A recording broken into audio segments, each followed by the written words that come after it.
Hello दोस्तों, welcome back to my channel. दोस्तों, आज से हम लोग डिजिटल इलेक्ट्रॉनिक्स का प्रीवियस ईयर क्वेश्चन का सीरीज स्टार्ट करने वाले हैं, जिसमें हम आज से 2009 से स्टार्ट करने वाले हैं और 2023 तक करेंगे। परीक्षा में बहुत कम टाइम बचा है, लगभग 10-15 दिन ही बचा है, 12 दिन अधिकतम मान लीजिए कि 12 दिन बचा हुआ है। तो आप लोग अच्छे से तैयारी करना चाहते हैं, 45 प्लस नंबर लाना चाहते हैं, तो आप लोग बिल्कुल सही वीडियो पर आए हैं, क्योंकि हम यहाँ पर 45 प्लस नंबर लाने के लिए तैयारी कराएंगे।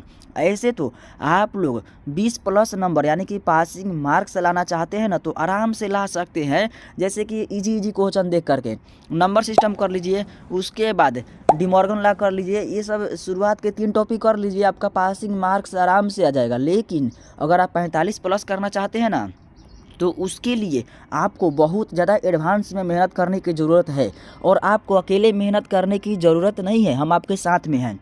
चलिए दोस्तों, आप लोगों का हम रिवीजन स्टार्ट करते हैं। और यहाँ पर मैं ये नहीं है कि क्वेश्चन बता कर कोई आगे बढ़ जाऊँगा, ऐसा कुछ भी नहीं है। मैं आपको सॉल्यूशन बताऊँगा और अपने भाषा में बताऊँगा और समझाऊँगा, फिर उसको मैं लिख करके लाया भी हूँ ताकि आप लोग नोट्स कर सके। जैसे कि मैं समझा दूंगा, और जैसे कि नोट तो नहीं करवाऊंगा, आप लोग इसको वीडियो को रोक रोक करके नोट कर लीजिएगा अपने कॉपी में। और नहीं तो आप लोग पीडीएफ के लिए डिमांड करेंगे तो मैं पीडीएफ भी प्रोवाइड करवा दूंगा इसका। जैसे तो मैं पीडीएफ बनाया हूँ आप लोगों के लिए ही, अगर आप लोग डिमांड करते हैं तो मैं प्रोवाइड करवा दूंगा।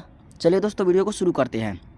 तो इसमें जिस तरह का पैटर्न आया रहेगा उसी तरह का सेम इसमें लिखा हुआ है। जैसे कि 2009 में आया था, निम्न में से देखिए, सबसे पहला क्वेश्चन है, निम्न में से किन्हीं 2 प्रश्नों का उत्तर दें। 2009 का ये पैटर्न है और 2 प्रश्न आएगा, 3 प्रश्न आएगा, अ, ब और स।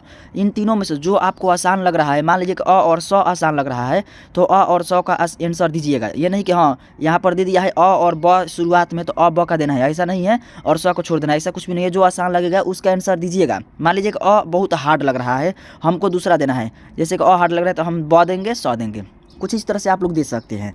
चलिए दोस्तों, हम शुरुआत करते हैं वीडियो का। तो पहला क्वेश्चन है, निम्न में से किन्हीं 2 प्रश्नों का उत्तर दीजिए। तो यहाँ पर 2 प्रश्न, तो पहला प्रश्न हम देख लेते हैं। तो पहले प्रश्न में है 1101 बाइनरी में है और 3C हेक्सागोनल में है। उसके बाद इसको बनाना है ऑक्टल में और डेसिमल में। तो इसके लिए सबसे पहले आप लोग ये ध्यान दीजिएगा ना कि कोई भी संख्या यहाँ पर LHS में दिया रहता है वो अलग अलग रहता है, तो उसको एक जैसा बनाना है। जैसे कि मान लीजिए कि बाइनरी है तो इसको भी बाइनरी बना ले, या फिर ये इसको डेसिमल बना ले, इसको डेसिमल बना ले, ये भी तरीका काम कर जाएगा, क्योंकि यहाँ पर डेसिमल चाहिए और डेसिमल दोनों को बना करके यहाँ पर जोड़ देंगे तो ये भी काम कर जाएगा। और नहीं तो एक और तरीका है, इसको ऑक्टल बना ले और इसको भी ऑक्टल बना ले, ये भी आसान तरीका है। जैसे कि और ऑक्टल बना करके दोनों को जोड़ देंगे, और जोड़ने के बाद क्या करेंगे, ऑक्टल संख्या को यहाँ पर डेसिमल बना लेंगे। तो चलिए दोस्तों, हम जिस तरीके से बनाए हैं उसको मैं दिखा दे रहा हूँ। तो सबसे पहले आप लोगों को 3C16 का हम बाइनरी बनाए हैं। तो इसका बाइनरी बनाना बहुत आसान है। 3 का बाइनरी कितना होता है, तो आप लोगों को मैं यहाँ पर नंबर 100 लिख दिया हूँ ताकि आप लोगों को हैरानी नहीं होगी, 0011। लेकिन अगर आप याद करना चाहते हैं कि आखिर 3 का बाइनरी होता कितना है, तो इसके लिए एक फार्मूला आता है, 1 2 4 8। अब हमको 3 का बाइनरी चाहिए, तो 3 के लिए कौन कौन सा अंक यूज होने वाला है, तो आप लोग ये ध्यान दीजिएगा, 2 और 1 यूज होने वाला है, और ये सब क्या होगा, यूज नहीं हो रहा है, तो क्या होगा, ये सब 0 हो जाएगा। तो ये 0, ये 0। और 3 के लिए देखिए, सबसे पहले इधर से चलना स्टार्ट करिएगा, ये वाला सबसे पहला अंक लेना है हमको। तो देखिए ये क्या हो गया, 1 ले लेंगे और 2 ले लेंगे, तो क्या हो जाएगा, 3 हमारा बन जाएगा। तो क्या हो जाएगा, इसका 0 1 0 0 और 1 1 हो जाएगा हमारा आंसर। आप लोग समझ गए होंगे। अगर नहीं समझे होंगे तो डिटेल में अभी आप उतना नहीं समझ पाएंगे, क्योंकि दोस्तों यहाँ पर टाइम नहीं है, मैं जल्दी जल्दी आगे बढ़ूँगा, तब भी ये लगभग 1.5 घंटा का वीडियो बनने वाला है, हमको पता है पहले ही। चलिए आगे यहाँ पर देख लेते हैं। ये तो हमारा बन गया है बाइनरी में, ये जो हेक्सागोनल में दिया था ये बाइनरी में बन गया, जैसे कि आप लोग शुरू में देख सकते हैं। इसको मैंने बाइनरी में कन्वर्ट कर लिया। अब इन दोनों को जोड़ देंगे, तो हम इन दोनों को प्लस कर दे रहे हैं। तो यहाँ पर देखिए हम प्लस कर दिए हैं। प्लस करने के बाद हमारा फाइनल बाइनरी कितना आया है, तो फाइनल बाइनरी इतना आया है। अब इसको हमारा बाइनरी बन गया है, तो इसको ऑक्टल बनाना है। तो ऑक्टल बनाने के लिए क्या चाहिए, हमको एक ऑक्टल में आंसर चाहिए और एक डेसिमल में चाहिए। तो ऑक्टल बनाने के लिए बहुत आसान प्रोसेस है। ऑक्टल मतलब 3 का हम लोग को पेयर करना है, वो भी दाहिने साइड से। यहाँ पर 3 का पेयर किए, यहाँ पर 3 का पेयर किए, यहाँ पर 3 का पेयर किए। अब आपको 1 और 2 और 4 का एक ट्रिक बताया था ना, और उस ट्रिक से नहीं करना चाहते हैं तो आप लोग इसको याद कर लीजिएगा। लेकिन याद करने से आसान ये तरीका है, 1 और 2 और 4, इसको समझ लीजिए अब की बार में। यहाँ पर मैं कलर चेंज कर दे रहा हूँ। देखिए यहाँ पर 3 का पेयर करना है 0 0 1। तो यहाँ पर सबसे पहले नंबर पर कितना बैठेगा 1 बैठेगा, यहाँ पर कितना बैठेगा, यहाँ पर 2 बैठेगा, यहाँ पर कितना बैठेगा 4 बैठेगा, यहाँ पर समझ सकते हैं आप लोग। और ये सब तो 0 है, ये भी 0 है, लेकिन 1 बचा है, तो हमारा क्या हो जाएगा, इसका आंसर 1 हो जाएगा। ऑक्टल में इसका आंसर 1 हो जाएगा। चलिए दोस्तों अब फिर से हम अगला देख लेते हैं। अगला में क्या है 1 0 1 है, तो यहाँ पर भी हम बाइनरी को बैठा लेते हैं। चलिए दोस्तों यहाँ पर हम अंक लिख दे रहे हैं 1 2 4। इसका आंसर क्या हो जाएगा, 4 को लेंगे और जिसके ऊपर 1 है ना उसको लेंगे, 4 ले लेंगे और 1 ले लेंगे, तो इसका आंसर कितना हो जाएगा 5 हो जाएगा। तो इस तरह से आप लोग कर सकते हैं। 1 और 5 यहाँ पर आ गया आंसर। और उसके बाद अगला भी वैसा ही कर लेंगे। 1 2 करना है ना, पहले 1 2 और 4, और इसमें इसको कैंसिल करना है इसको, तो इसका एक कितना हो जाएगा 4 और 2 6। सॉरी इसको कैंसिल नहीं करना है शायद, ये कितना है 1 है क्या, हाँ 1 है। यहाँ पर देखिए 0 0 जोड़े हैं और 1 को यहाँ पर लाए हैं, जो रिमाइंडर उधर का हासिल बचा था उसको, तो ये 1 ही है।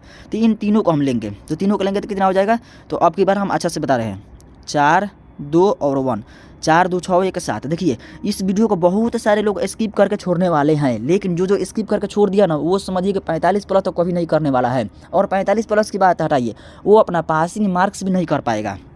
चलिए आगे देखते हैं। हमारा एक आंसर आ गया है, ये ऑक्टल हो गया। अब आप लोग इसको ऐसे मत छोड़िएगा बीच रास्ते में कि हाँ हमारा आंसर आ गया, इसको ऐसे ही छोड़ दिए। एग्जामिनर 1 नंबर भी नहीं देगा, उसको समझ में नहीं आने वाला है। देखिए यहाँ पर आप इतना कैलकुलेशन किए हैं, यहाँ पर आंसर कौन है वो उसको कैसे पता चलेगा। तो आप लोग क्या करेंगे, यहाँ पर आप लोग लिखेंगे इस तरह से आंसर, और उसके बाद 7 5 1 और उसके बाद इसको 8 लिख दीजिएगा।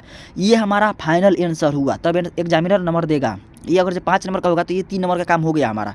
अब देखिए 2 नंबर के लिए और काम करना है इधर, तो हम क्या करेंगे, इधर ये जो हम ऑक्टल बनाए हैं उसको हम कन्वर्ट कर सकते हैं डेसिमल में। उसके लिए क्या करना होगा, उसके लिए इसमें क्या करेंगे, ऑक्टल से डेसिमल में बदलने के लिए गुना करना पड़ता है। जैसे कि डेसिमल है और ऑक्टल है, बाइनरी है, ये सब क्या है छोटा छोटा है। और 12 में जाने के लिए, डेसिमल में बदलने के लिए हम लोगों को 12 चाहिए, तो क्या करना पड़ेगा, गुना करना पड़ेगा। और डेसिमल से ऑक्टल में या फिर बाइनरी में बदलने के लिए भाग देना पड़ता है। ये वाला ट्रिक है, याद कर लीजिएगा कि छोटा से 12 जाने के लिए गुना किया जाता है और 12 से छोटा आने के लिए भाग देना पड़ता है। जैसे कि हम भी भूल जाते हैं बार बार कि गुना कहाँ करना है, भाग कहाँ करना है, इसीलिए हम इस ट्रिक से याद किए हैं। तो यहाँ पर देखिए ये ऑक्टल है यानी कि छोटा है, डेसिमल बनाना है तो यानी कि गुना करना पड़ेगा। तो क्या करेंगे हम, इसमें गुना करेंगे 8 के पावर 0 से, इसमें गुना करेंगे 8 के पावर 1 से, इसमें गुना करेंगे 8 के पावर 2 से। 1 2 0 0, कॉलम चेंज कर दे रहे हैं, 0 1 2, यहाँ से हम गुना कर लिए। गुना करने के बाद कितना आ गया 8 8 64। तो चलिए दोस्तों 64 लिख लिए। 64 लिखने के बाद अब क्या करेंगे, देखिए दोस्तों यहाँ पर एक ध्यान देने वाली बात है, 8 8 64 है ना, इसका 64 आंसर आया। अब 7 में मल्टीप्लाई करेंगे उसका, तभी आंसर आएगा। देखिए 7 गुने 64 हो गया, उसके बाद 5 गुने 8 हो गया, और उसके बाद 1 गुने 1 हो गया, तभी हमारा फाइनल आंसर आ पाएगा। और उसके बाद इन सबको जोड़ देंगे, जोड़ने पर कितना आया, तो हमारा जोड़ने पर आया 4 8 9। और दोस्तों साथ में आप लोग इसको भी ध्यान में रखिएगा, क्या है ये, 1 और 0 को जोड़ेंगे तो, और 0 1 को जोड़ेंगे तो 1 ही आंसर आता है। 1 1 को जोड़ेंगे तो 10 आंसर आता है। इन सबको ध्यान में रखिएगा। 10 1 को जोड़ेंगे तो 11 आंसर आता है। 11 1 को जोड़ेंगे तो 100 आंसर आता है। और 100 और 11 को जोड़ेंगे तो 1 आंसर आता है। यहाँ पर मैं आप लोगों से एक और बता दे रहा हूँ, 1 और 1 इन तीनों को जोड़ेंगे तो कितना आ जाएगा, तो इसका आंसर कितना हो जाएगा 1 1 0, यानी कि 1 1 यहाँ पर जोड़ेंगे तो 10 10 10 और 10 और 1 11, तो इसका आंसर हो जाएगा 11। इस बात को ध्यान रखिएगा। चलिए अगला हमारा क्वेश्चन है ब नंबर। अ नंबर हम बना लिए, ब नंबर अब बनाते हैं। तो ब नंबर में है 5 7 9 का डेसिमल में है, 1 2 5 ऑक्टल में है, इसको BCD में कन्वर्ट करना है। तो ये तो बहुत आसान है।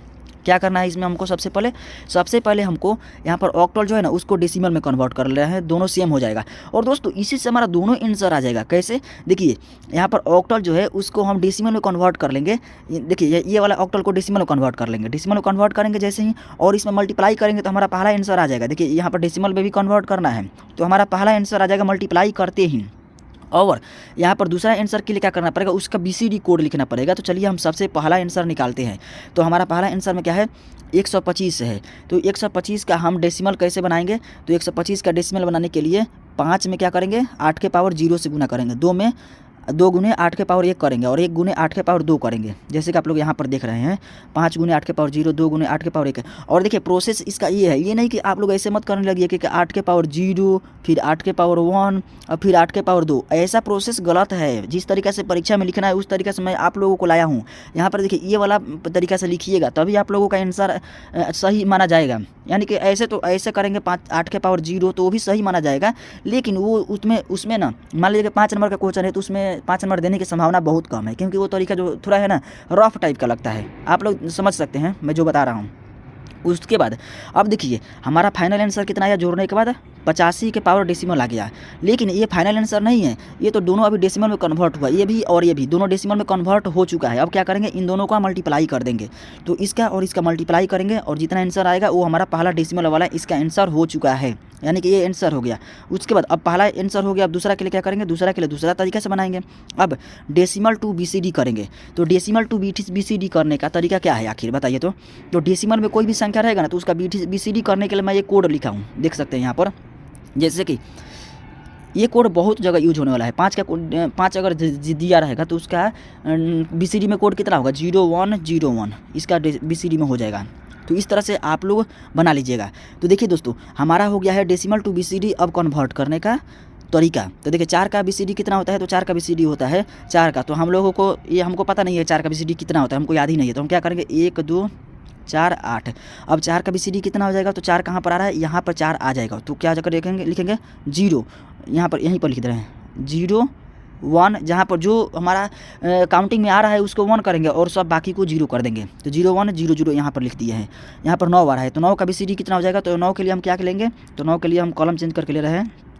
9 के लिए हम 8 ले रहे हैं और 1 ले रहे हैं, तो कितना हो जाएगा 9 हो जाएगा। तो 8 के लिए क्या करेंगे 1, 4 के लिए 0, 2 के लिए 0 और 1 के लिए 1, 1 0 1 1, देखिए 1 0 1 1 इस तरह से आ गया ना। फिर 2 है तो 2 के लिए क्या करेंगे, 2 के लिए ये फिर से कॉलम चेंज करना पड़ेगा, नहीं तो फिर समझ में नहीं आएगा। 2 के लिए 2 ही लेंगे और बाकी सब 0 कर देंगे, तो 0 0 उसके बाद 1 0, इसका आंसर फाइनल आ गया है 0 0 1 0, यहाँ पर आ गया 0 0 1 0। इस तरह से आप लोग कन्वर्ट कर सकते हैं। बहुत आसान क्वेश्चन ये तो। अब आ गया 100 नंबर। 100 नंबर भी बहुत आसान है देखिए, लेकिन एक बात है सब में कॉमन एक बात है कि सभी जो है ना अलग अलग डिजिट में दिया गया है। जैसे कि देखिए यहाँ ये भी ऑक्टल में है, ये कितना है बाइनरी में है। इन दोनों को एक जैसा कन्वर्ट करना पड़ेगा। चलिए कन्वर्ट कर लेते हैं। यहाँ पर 375 ऑक्टल में है तो इसको बाइनरी में कन्वर्ट करेंगे। तो बाइनरी में कन्वर्ट करना बहुत आसान है। कौन सा तरीका लगाना है, 1 2 4 8 वाला, यही वाला तरीका लगाएंगे, हमारा कन्वर्ट हो जाएगा आराम से। तो इसमें हमारा क्या है 3 का है, तो 3 के लिए कौन कौन सा अंक लेना पड़ेगा, 2 और 1 लेना पड़ेगा। 2 और 1 कितना होता है 3 होता है, तो इसके लिए 0 0 और ये सब ये 1 1 हो जाएगा इसका 0 0 1 1। सॉरी यहाँ पर क्या हो गया, हाँ 0 0 1 1 इसलिए नहीं आया क्योंकि ऑक्टल है ना। तो ऑक्टल में देखिए दोस्तों ये भी बात ध्यान में देने वाली है। चलिए ये आ गया तो सही हुआ, मैं भी बताना भूल गया था शुरू में। ऑक्टल रहेगा ना तो ये 3 ही अंक इधर से रहेगा, ऑक्टल रहेगा। तो ये डेसिमल के लिए 8 तक जाते हैं। देखिए 8 4 12 12 2 14 1 15 15 तक डेसिमल में संख्या होता है और ऑक्टल में 7 तक होता है। इसीलिए 7 तक के लिए हम 1 2 और 4 लेंगे, 4 2 6 1 7, तो इतना ही लेंगे। तो इसीलिए अब क्या करेंगे, इसको हम लेंगे अच्छा से। 3 के लिए 2 और 1 लेंगे, तो इसके लिए 0 1 1 इसका फाइनल आंसर हो जाएगा 0 1 1। 7 का क्या हो जाएगा, 7 के लिए देखिए 1 2 4, तो इसका 4 2 6 1 7 ले, यानी कि तीनों लेना पड़ेगा। तीनों ले लिए, 3 को 1, और 5 के लिए क्या होगा, इसको और इसको लेना पड़ेगा। तो हम क्या करेंगे, बीच वाले को 0 कर देंगे, तो 1 0 1 यहाँ पर लिख दिए। उसके बाद देखिए बाइनरी में तो कन्वर्ट हो चुका है, दोनों बाइनरी में हो गया। अब दोनों को जोड़ देंगे तो अभी हमारा आंसर नहीं आने वाला है, क्योंकि दोनों को जोड़ेंगे तो बाइनरी बना। देखिए यहाँ पर ये वाला जो है, ये वाला जो हमारा आंसर यहाँ पर दिया है पहले, मतलब LHS में दिया है क्वेश्चन में, और उसके बाद जो हम अभी कन्वर्ट किए बाइनरी में वो वाला, दोनों यहाँ पर जोड़ देंगे। देखिए ये वाला कहाँ पर है, ये वाला इसका वैल्यू यहाँ पर हम लिखेंगे अभी, और ये वाला जो है क्वेश्चन में दिया है तो इसका वैल्यू क्या है, इसका वैल्यू है 0 1 1 1 1 जो हम निकाले हैं यहाँ पर, इसको यहाँ पर ला करके पेस्ट कर देंगे। पेस्ट कर दिए, पेस्ट करने के बाद अब हमारा आंसर फाइनल कितना आ गया, तो फाइनल आंसर हमारा इतना आया। लेकिन अभी तो ये बाइनरी में ही है, अब इसको हमको हेक्सागोनल में कन्वर्ट करना है। तो हेक्सागोनल में कन्वर्ट करने का सबसे आसान तरीका है कि हेक्सागोनल के लिए दाहिने साइड से 4 का पेयर करेंगे और ऑक्टल के लिए दाहिने साइड से 3 का पेयर करेंगे। और आप लोग परीक्षा में अगर जब स्टेप लिखने के लिए आ गया कि स्टेप कैसे लिखते हैं, तो उसके लिए दाहिने साइड और बाएं साइड मत करिएगा, उसके लिए LSD आता है और MSD आता है। तो इधर के साइड को हम बोलते हैं LSD और इधर के साइड को बोलते हैं MSD, मोस्ट साइनिफिकेंट डिजिट, या बीट भी बोल सकते हैं, MSB भी बोल सकते हैं। चलिए अब क्या है, इसका 4 का पेयर करेंगे तो 1 0 1 0। अब ये किसका अंक होता है ये तो हमको पता ही नहीं है, तो हम क्या करेंगे, इस तरह से लिखेंगे 1 2, और हेक्सागोनल के लिए है तो यहाँ पर हम 4 अंक के लिए लिखेंगे। और क्या है 1 0 1 0 है, 4 अंक है तो 1 0 1 0। अब हो गया हमारा फाइनल फिक्स। अब ये तो सब 0 हो गया, कौन कौन 0 होगा यहाँ पे, ये 0 होगा, ये भी 0 होगा। अब बचा कौन सा, 8 और 2 बचा, तो 8 और 2 को हम ले लेंगे, 10 हो जाएगा हमारा आंसर फाइनल। तो इधर का 10 हो गया। फिर अगला फिर से एक बार और लेंगे, तो अगला में क्या है 0 0 1 0 0 0 1 0। अब फिर लिखेंगे 1 2 4 8। अब इसमें कौन सा बच रहा है, 2 ही बच रहा है, 2 के पास ही में ही 1 है, तो इसीलिए हम 2 केवल लेंगे, तो 2 यहाँ पर लिख दिए। फिर अब मेन प्रॉब्लम वाली बात अब आती है कि 1 बचा है, सिर्फ 1 बचा है, और उसके बाद में 4 का पेयर हम लगाएंगे कैसे। तो इसके आगे हम आराम से, सॉरी थोड़ा छोटा छोटा लिखना पड़ेगा, 0 0 कितना हुआ 3 4 हमारा हो गया, 4 संख्या हो गया ना। अब ये किसका होता है, तो 1 2 4 8 इस तरह से बैठाएंगे, ये भी 0 हो गया, ये भी 0 हो गया, ये भी 0 हो गया। और हमको लेना कौन सा है, 1 है, तो 1 के लिए 1 हम ले लेंगे, हमारा हो गया आंसर फाइनल। तो चलिए दोस्तों, अगर जो मान लीजिए कि हम 1 2 4 8 इधर 0 0 और 1 रहता तो कौन सा आंसर लेते, तो हम 8 लेते और 1 लेते, 9 इसका आंसर आता। चलिए दोस्तों आगे देखते हैं, उस तरह का क्वेश्चन आएगा ही। और डेसिमल में आप लोग याद रखिएगा, हेक्सागोनल का कोई भी क्वेश्चन आता है तो वहाँ पर अगर जो 10 आ गया, हमारा कितना आंसर आया है, तो 1 2 और 10 आंसर आया है, लेकिन 10 एक साथ में है ना, तो ऐसे लिखेंगे ना तो ये लगेगा कि 1 और 0 हो जाएगा, 1 2 1 0 इस ऐसा लगेगा हेक्सागोनल में लिखेंगे तो इसीलिए इसके निवारण के लिए इस तरह का प्रॉब्लम आया था पहले। तो वैज्ञानिकों ने 10 के लिए A लिख दिया, 11 के लिए B लिख दिया, 12 के लिए C लिख दिया, 13 के लिए D लिख दिया, 14 के लिए E और 15 के लिए F। तो इसको भी याद करना पड़ेगा, लेकिन ये आसान है, 10 से स्टार्ट हो रहा है तो 10 से, और ABCD A से स्टार्ट हो रहा है। मान लीजिए कि ये 10 से स्टार्ट होता है और ABCD में M होता है, 11 के लिए Z होता है, 12 के लिए F होता है, तब थोड़ा हार्ड होता है, ये तो आसान है, इसको याद कर लीजिएगा। अब देखिए हमारा एक आंसर आ गया है, देखिए ऐसे आंसर हम लिखे हैं। ये थोड़ा सा तरीका इंटर और 12th जो होता है, 12th होता है और 10वां होता है, उन सब में ये काम कर जाएगा, बट आगे काम नहीं करेगा ये वाला तरीका। ऐसे आंसर लिखेंगे तो ऐसे आंसर नहीं लिखना है, ऐसे आंसर लिखना है, मैं शुरू में बताया था आप लोगों को।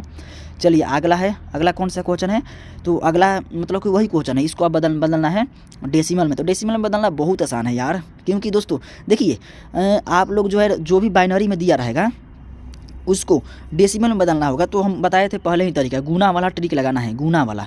और अगर जी पहले ही डेसिमल में दिया है और बाइनरी बनाना है, ऑक्टल बनाना है, तो भाग वाला बनाना है, क्योंकि 12 छोटा का अंतर आप लोग समझ सकते हैं। बाइनरी छोटा है और डेसिमल 12 है, तो छोटा से 12 जाने के लिए गुना ही करना पड़ेगा। और गुना करने के लिए हम तरीका कौन सा लगाए हैं, तो ये 2 के पावर 0 2 के पावर 1 वाला। लेकिन दोस्तों सबसे पहले आप लोग ये देखिए कि यहाँ पर बाइनरी वाला संख्या जोड़ने के बाद फाइनल कौन आ रहा है, यही वाला फाइनल में लिखाएगा, उसी का हम बाइनरी बनाएंगे, सॉरी उसी का हम डेसिमल बनाएंगे। तो यहाँ पर फाइनल बाइनरी हमारा कितना आया, इतना आया, तो इसका हम लोग डेसिमल बनाएंगे। तो इसका क्या करेंगे, हम 2 के पावर 0 लिखेंगे, 2 के पावर 1 लिखेंगे, 2 के पावर 2 लिखेंगे, 2 के पावर 3 लिखेंगे, और इसमें गुना कर देंगे। जैसे 2 के पावर 0 है और 0 से गुना करेंगे तो कितना हो जाएगा, 0 हो जाएगा, तो इसका काम तमाम हो चुका है। इसके बाद 1 है तो 2 के पावर 1 वाला काम करेगा तरीका। इस तरीके से आप लोग प्रोसेस करिएगा, बट ये वाला तरीका जो है समझाने के लिए है, ऐसे मत करिएगा, ऐसे आप लोग करिएगा, ऐसे नहीं तो आप लोग फंस जाएंगे। चलिए दोस्तों ऐसे इसको सॉल्व करेंगे तो हमारा 298 आंसर आ जाएगा। आने के बाद अब अगला है हमारा, नोट में हम कुछ बताए हैं आप लोगों को।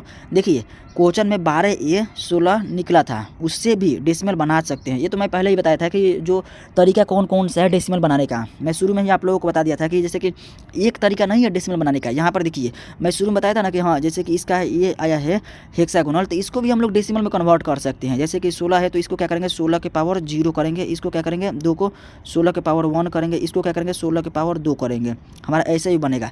16 के पावर 0 गुने ए माने 10, तो कितना हो जाएगा 10 गुने 1, 16 के पावर 0 का मतलब कहता है 1, तो 10 इसका आंसर आ जाएगा। 10 गुने 1 10 आएगा, प्लस 2 और 16 का पावर 1, 16 दूनी 32 इसका आंसर आएगा। उसके बाद प्लस, उसके बाद 16 16 हमारा 256, तो 256 आ जाएगा।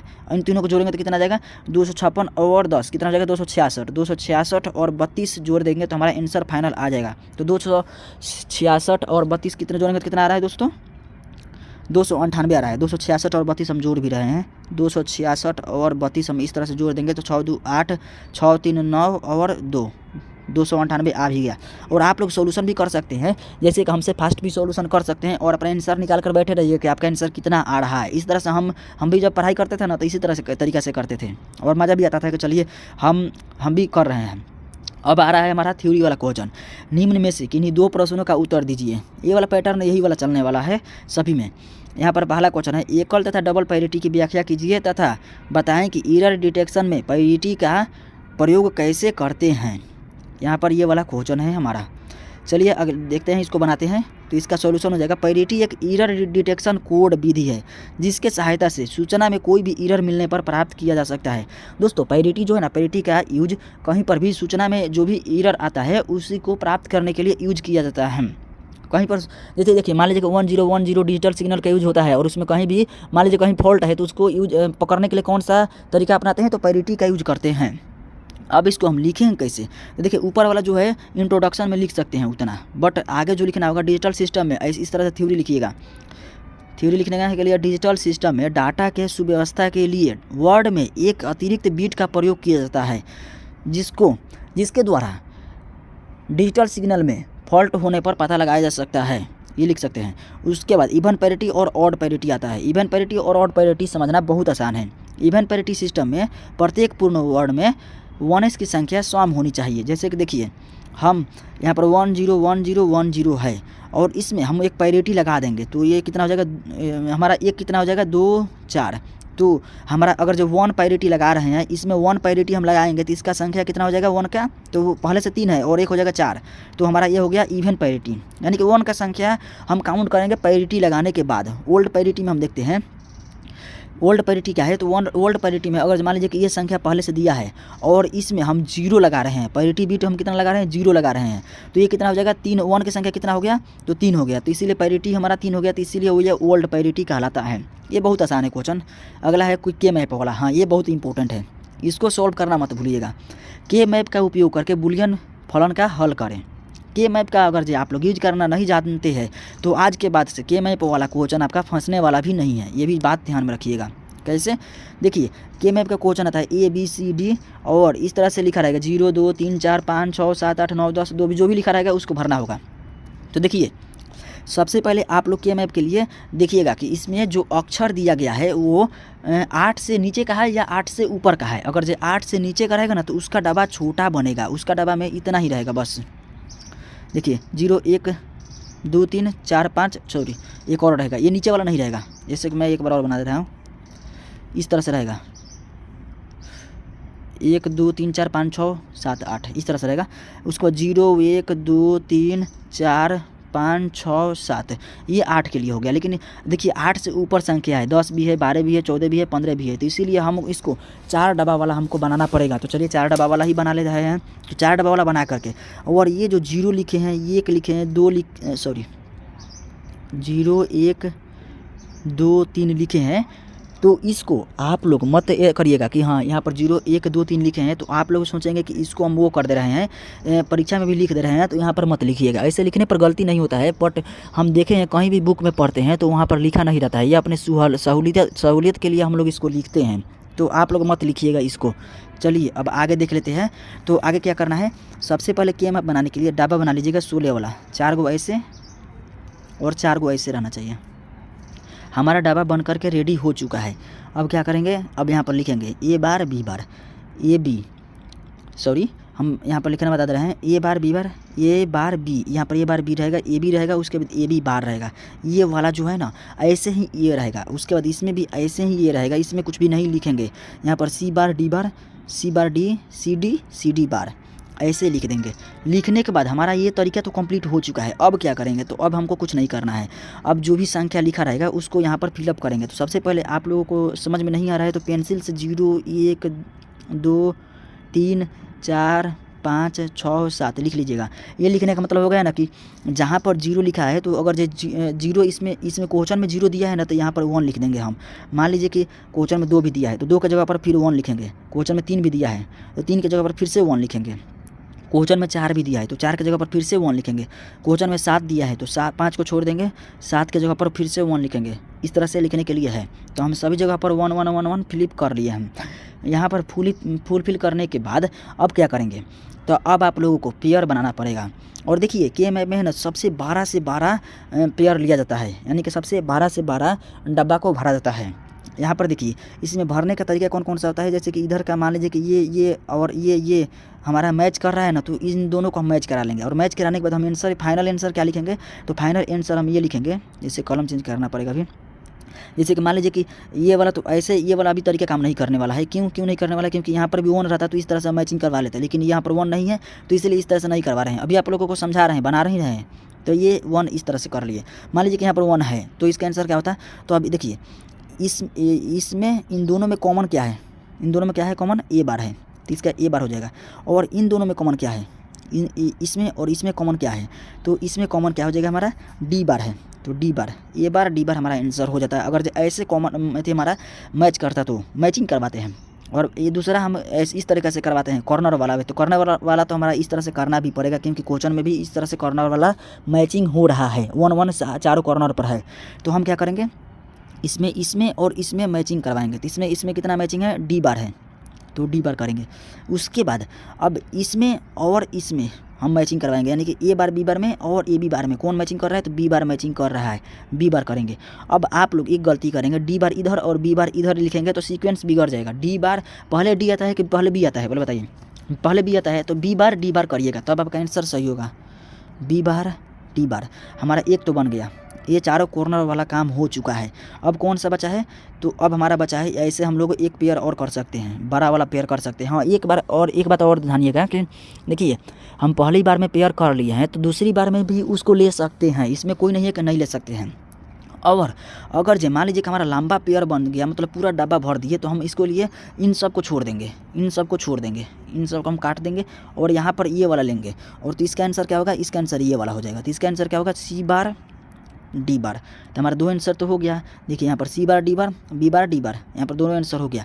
अब देखिए अब बचा कौन सा है, ये भी कंप्लीट हो गया है, ये भी कंप्लीट हो गया है, ये भी कंप्लीट हो गया है। अब बचा कौन सा है, तो बचा है हमारा ये बचा है। तो इसको लेने के लिए हम क्या करेंगे, इसमें हम देखेंगे कि कौन कौन कॉमन है।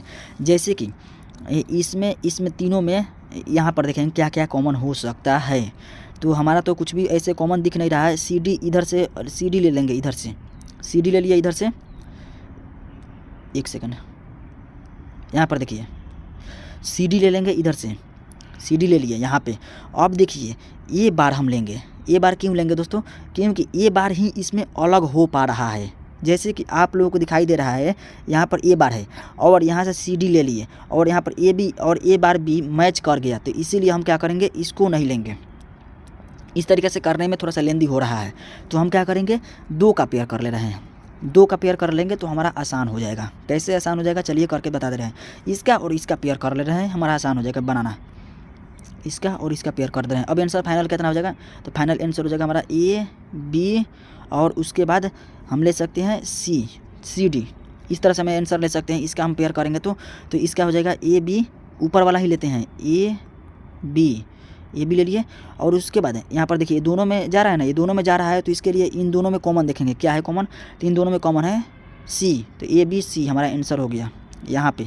चलिए अब क्या करेंगे, इन दोनों में कॉमन देखेंगे, तो इन दोनों में कॉमन क्या है, तो इन दोनों में कॉमन ऊपर वाला देखेंगे। ऊपर वाला में कॉमन क्या है, ये देखिए ये 2 हम ले लिए हैं ना, तो इधर से देखेंगे तो एक ही रो में आता है, रो में आ रहा है, तो इसीलिए हम क्या करेंगे, सी और डी दोनों को लेना पड़ेगा, लेकिन ऊपर में कॉमन देखना पड़ेगा। ए बार बी बार, ए बार बी, तो ए बार हमको कॉमन आ रहा है, तो ए बार ले लेंगे। उसके बाद इसको सीरीज में कर देंगे, ए बार सी डी, तो ए बार सी और डी कर देंगे, हमारा आंसर आ गया। इस तरह से आप लोग के मैप को सॉल्व कर सकते हैं। यहाँ पर क्वेश्चन आ गया, ए सी बार डी, ए डी को न्यून कीजिए और मुख्य गेटों की सहायता से प्राप्त कीजिए। ये क्वेश्चन बहुत आसान है, इसको करने में टाइम नहीं लगाना है दोस्तों।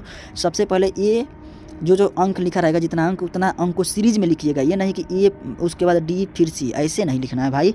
आप लोगों को लिखना है ए सी डी, ये हो गया, सी हो गया, डी हो गया, तीनों हम लिख लिए और तीनों का नोट ले लेंगे। लेकिन हमने एक गलती किया है, तीनों का नॉट नहीं लेना है।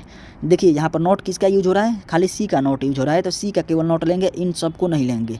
आप लोगों को बताने के लिए मैं बता दे रहा हूँ कि अगर ए का भी नॉट रहता है और डी का भी नॉट रहता है तो इन सबको ले लेंगे नॉट, लेकिन यहाँ पर खाली सी का नॉट है तो ये केवल यही लेते हैं। उसके बाद ए और सी से हम निकालेंगे, और देखिए ये गुना में है ना, तो इसीलिए हम एंड गेट का यूज करेंगे। तो ए और सी हम लिए और यहाँ पर एंड गेट का यूज किया और ए सी आ गया। ये बनाना बहुत आसान है, एक बार और देख लीजिएगा, नहीं समझ में आ रहा है तो पीछे करके, क्योंकि ये तो बनाना बच्चों का खेल है। उसके बाद सी बार डी है, तो अब की बार सी से हम नहीं लेंगे, सी बार से लेंगे, सी बार यानी कि नोट से लेंगे, और इसीलिए इसको बनाया जाता है सी बार के लिए। तो सी बार से हम इसको ले लिए सी बार, और उसके बाद डी से लेंगे, तो डी तो ऐसे ही है। उसके बाद ए डी, तो ए ले लिए और डी ले लिए। यहाँ पर देखिए नोट वाला से नहीं लेना है, ये आ गया हमारा, ये तीनों का कॉम्बिनेशन हमारा, ये तीन आ गया गेट, और तीनों जो है गुना में है तो गुना में हम ले लिए हैं।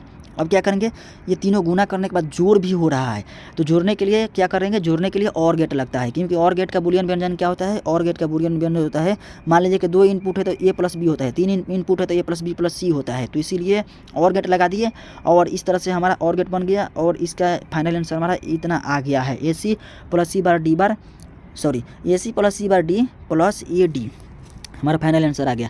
लेकिन यहाँ पर देखिए, यहाँ पर बबल लगा देंगे तो इसमें परिवर्तन क्या होगा, इसमें इस तरह से आ जाएगा। मान लीजिए कि क्वेश्चन में अगर दिया रहता है इसके ऊपर बार, तो क्या करते हैं, यहाँ पर एक बबल लगा देते हैं, बस, ज़्यादा टेंशन नहीं लेने का। आगे बढ़ते हैं, अगला है निम्न में से किन्हीं 2 प्रश्नों का उत्तर दीजिए। ये भी दोस्तों सॉरी, निम्न में से किन्हीं 2 प्रश्नों का उत्तर दीजिए। चलिए 2 प्रश्न का उत्तर देते हैं। ओ यार, ये जो है ना पेन भी इधर उधर, जैसे कि स्क्रीन थोड़ा सा टूटा हुआ है ना हमारे लैपटॉप का, तो इसीलिए अच्छा से काम नहीं कर पा रहा है मोबाइल का। निम्न में से किन्हीं 2 प्रश्नों का उत्तर दीजिए। 2 प्रश्नों का उत्तर देना है आप लोगों को। तो कौन कौन सा प्रश्न है, टीटीएल के गुणों की व्याख्या कीजिए। पहला हमारा अ में है, टीटीएल के गुणों का व्याख्या कीजिए तथा मॉस के साथ तुलना कीजिए। तो दोस्तों टीटीएल का मतलब क्या होता है, सबसे पहले आप लोगों को ये जानना होता है। तो टीटीएल का मतलब होता है एक ट्रांजिस्टर है टीटीएल। टीटीएल का फुल फॉर्म जब से आप लोग जान जाएंगे ना तो समझ जाएंगे। टीटीएल का मतलब होता है फुल फॉर्म ट्रांजिस्टर लॉजिक होता है। टीटीएल का full form transistor logic. TTL का फुल फॉर्म ट्रांजिस्टर लॉजिक। इस तरह से करके आप लोग याद कर लीजिएगा। और उसके बाद MOS भी है, तो MOS का फुल फॉर्म क्या होता है, इसको भी याद करना पड़ेगा। तो चलिए दोस्तों वो भी आगे देख लेंगे हम लोग। यहाँ पर है MOS का full form metal oxide semiconductor, अभी देख लेते हैं। उसके बाद अब आगे बढ़ते हैं। तो इन दोनों का यूज काहे लिए होता है ये पहले जानना जरूरी है। तो यह दोनों डिजिटल इलेक्ट्रॉनिक्स में उपयोग होने वाला लॉजिक सर्किट है, लेकिन इन दोनों में कोई प्रमुख अंतर, मतलब कई प्रमुख अंतर है जो निम्नलिखित है, और आप लोगों को परीक्षा में सेम इसी तरीका से लिखना है। इन दोनों में कई प्रमुख अंतर है, जैसे मैं लिखा हूँ टीटीएल गेट का मतलब ट्रांजिस्टर लॉजिक होता है, और MOS गेट का मतलब मेटल ऑक्साइड सेमीकंडक्टर होता है। यह दोनों डिजिटल इलेक्ट्रॉनिक्स में उपयोग होने वाले लॉजिक सर्किट हैं, लेकिन इन दोनों में कई प्रमुख अंतर है जो निम्नलिखित है। अब आप लोग इन दोनों में अंतर लिखना शुरू करिएगा। ऐसे नहीं कि हाँ परीक्षा में क्वेश्चन देखे और आंसर लिखना शुरू कर दिए, ऐसे नहीं करना है। जैसे कि पहले इस तरह से लिखना है, उसके बाद अंतर लिखना शुरू करना है। चलिए पहला अंतर क्या है, तो पहला अंतर है टीटीएल गेट के निर्माण में ट्रांजिस्टर और रजिस्टर का उपयोग होता है, और मॉस गेट के निर्माण में मॉसफेट का यूज होता है। मॉसफेट का यूज होता है। इसका फुल फॉर्म क्या होता है, यहाँ पर टी छूट गया है। मॉसफेट का फुल फॉर्म क्या होता है, metal oxide field effect transistor का यूज होता है। यहाँ पर निर्माण के में आप लोगों को लिखिएगा कि इसमें ट्रांजिस्टर रजिस्टर का यूज होता है टीटीएल में, जैसे कि नाम से भी पता चल रहा है टीटीएल ट्रांजिस्टर और रजिस्टर टीटीएल में आता है, और MOS में आता है मॉसफेट में मेटल ऑक्साइड सेमीकंडक्टर, और टीटीएल में आता है ट्रांजिस्टर लॉजिक। चलिए आगे देखते हैं टीटीएल का दूसरा फुल फॉर्म यानी कि अंतर। टीटीएल गेट अधिक पावर खपत करता है, MOS गेट कम पावर खपत करता है। यानी कि टीटीएल जो अधिक पावर खपत कर रहा है, तो ये कहीं ना कहीं जो है ना अधिक, मतलब कि इसका पावर भी अधिक होगा। पावर जैसे कि हम ऊर्जा ये ज़्यादा ले रहा है ना, तो इसका पावर भी अधिक हो सकता है। आगे हम देखेंगे। इसका ऑपरेटिंग वोल्टेज रेंज कम होता है, और इसका ऑपरेटिंग वोल्टेज रेंज अधिक होता है। यानी कि ये कम वोल्टेज रेंज से ऑपरेट हो सकता है और पावर खपत ज़्यादा करता है, और ये अधिक वोल्टेज रेंज से ऑपरेट होगा लेकिन पावर खपत कम करता है।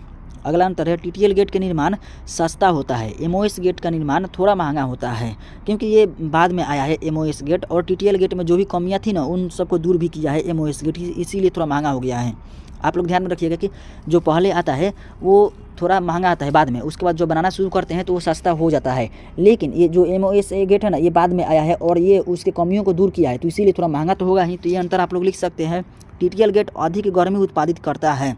आप लोग जानते हैं, जैसे कि शुरू में भी देखें कि TTL गेट जो है अधिक पावर खपत कर रहा है, तो जब पावर अधिक खपत कर रहा है तो गर्मी भी अधिक उत्पादित करेगा। और ये पुराना भी है, तो पुराना होने के चलते भी गर्मी अधिक उत्पादित करेगा, क्योंकि इसमें जो है शुरुआत में बनाया गया होगा तो कुछ कमियों को दूर नहीं किया गया होगा। और MOS गेट कम गर्मी उत्पादित करता है, क्योंकि ये कम ऊर्जा का खपत करता है। और साथ में ये कम ऊर्जा का खपत करने के साथ में ये बाद में बनाया गया है, तो इसमें कुछ ना कुछ ठंडा करने का भी इंस्ट्रूमेंट लगाया गया होगा, तो इसीलिए ये भी आप लोग लिख सकते हैं। 7 अंतर है 7वां नंबर में। TTL का आकार MOS की तुलना में बड़ा होता है। TTL का आकार बड़ा होता है। ये तो दोस्तों बच्चों वाला सवाल है, मतलब कि बच्चों वाला मतलब कि जवाब है। देखिए आप लोग इसको आराम से याद कर सकते हैं। सबसे पहले कंप्यूटर आप लोगों को बना था तो कितना बड़ा बना था? बहुत बड़ा बना था ना, लगभग 2-3 घर के बराबर बना था, 2-3 कमरे के बराबर।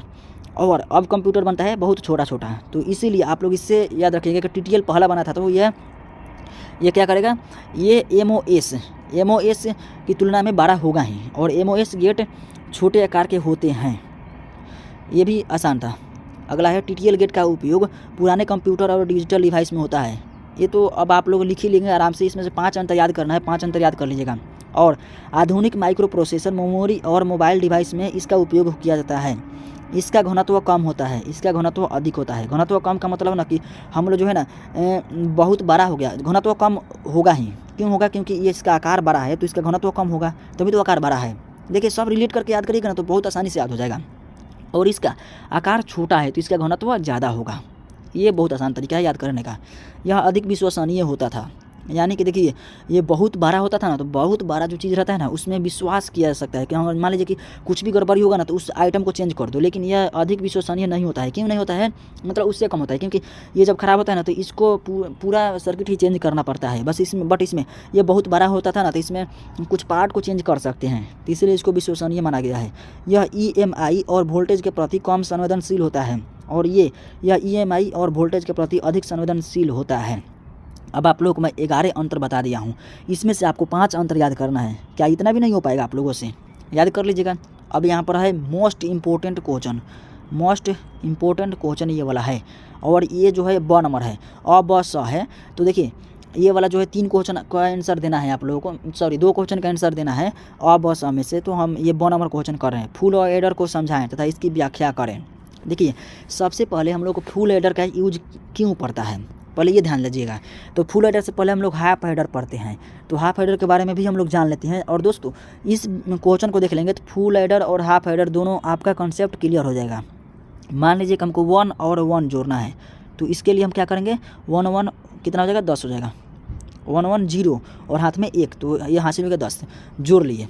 लेकिन अब क्या करेंगे हम, इस तरह से क्वेश्चन आ गया 1 1 और 1, अब जोड़िए इसको 1 1 0, ये क्या हो गया, अब 0 आ गया।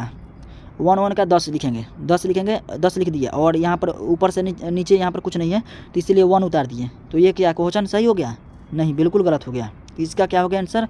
तो इसका देखिए, इसके जोड़ने के लिए देखिए मान लीजिए कि 1 1 0 हो गया और इसका हासिल उधर जाएगा, तो इसको जोड़ने के लिए फुल एडर का यूज करना पड़ेगा। क्यों दोस्तों?